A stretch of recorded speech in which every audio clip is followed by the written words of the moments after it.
Hello,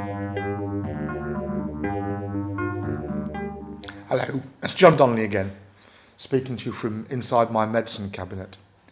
I've been out in Spain now for over a year, on and off, and I have refused any offers from business people here because it's awful. They just want to talk, they don't want to do anything.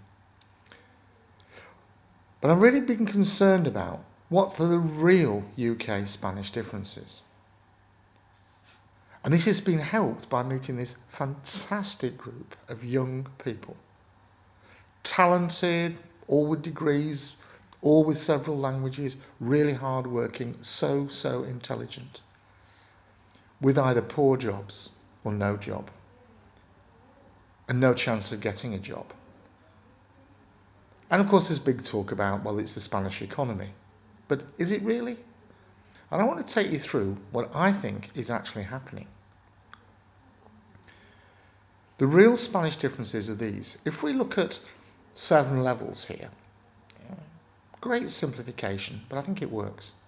And then we say, let's compare Spain and the UK, and let's give it marks out of 10. So my politics say I believe we now have a corrupt government in the UK.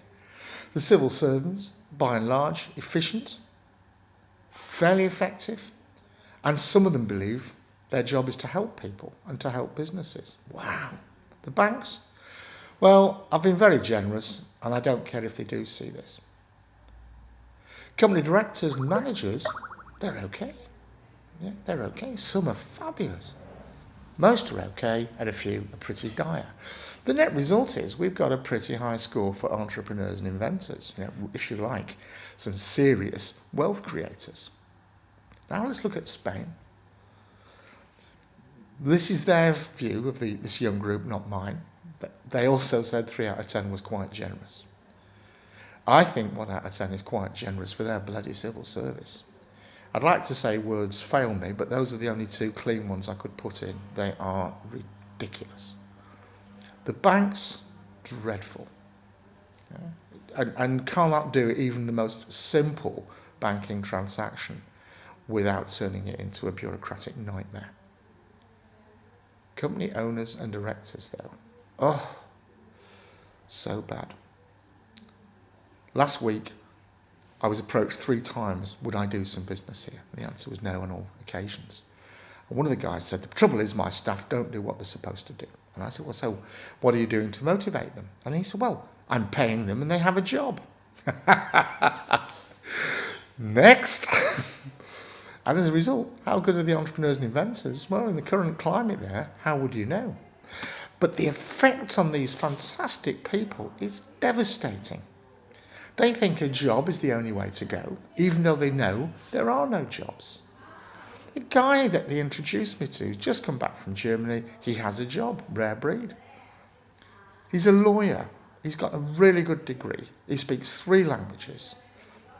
And he's not flipping burgers, but he's not far away from that level of the job he's got. But he's got a job. And the most important thing is that last point. When I'm talking to them, their heads go down. Yeah, I know it's terrible here, John. Yeah, but what can you do? So they're defeated, but wouldn't anybody be looking back up at that right-hand side if you've got that lot on your back? So what can we do about it? Well, I was thinking about parallels, and when the dot-com bubble burst, a load of really good internet entrepreneurs and startup businesses just got together because they knew they weren't going to get financial support from traditional sources. The net result has been some fantastic self-help groups, collaborative ventures, and of course now great funding coming into those. What I love about the one that I've been to is, having taken a mauling from the banks, they now charge the banks £1,000 per person they send for some sherry and a twiglet. It's fantastic. So, but what if we did that? What if they didn't need the establishment? We do something like the first Monday, like the Entrepreneurs Club. It's going to be internet-driven businesses, so we can avoid 1 to 5. We'll bring money from outside Spain. That's where the clients are. Gibraltar registration, a few concerns about it, but when I went there, it struck me that companies there don't count and analyse the costs, they just weigh the paperwork. And internet banking and direct finances, well. And I've been explaining this to these people, and they're really starting to go for it. They're now coming up with ideas. And of course, some of the ideas means that they will go toe-to-toe in some business areas with that right-hand side. How could they not win against such incompetence? For my part, I want to continue helping. So being a bit of a catalyst to create this young Spanish entrepreneurs club. And then I want to be able to say to them, well, what tools have I got that could help you with, and who do I know that I could bring out there? These are things from my company turnaround, company doctor toolkit.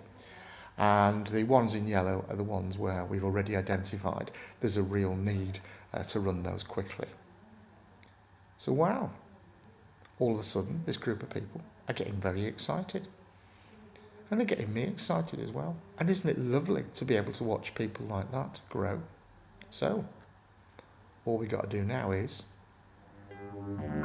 just do it.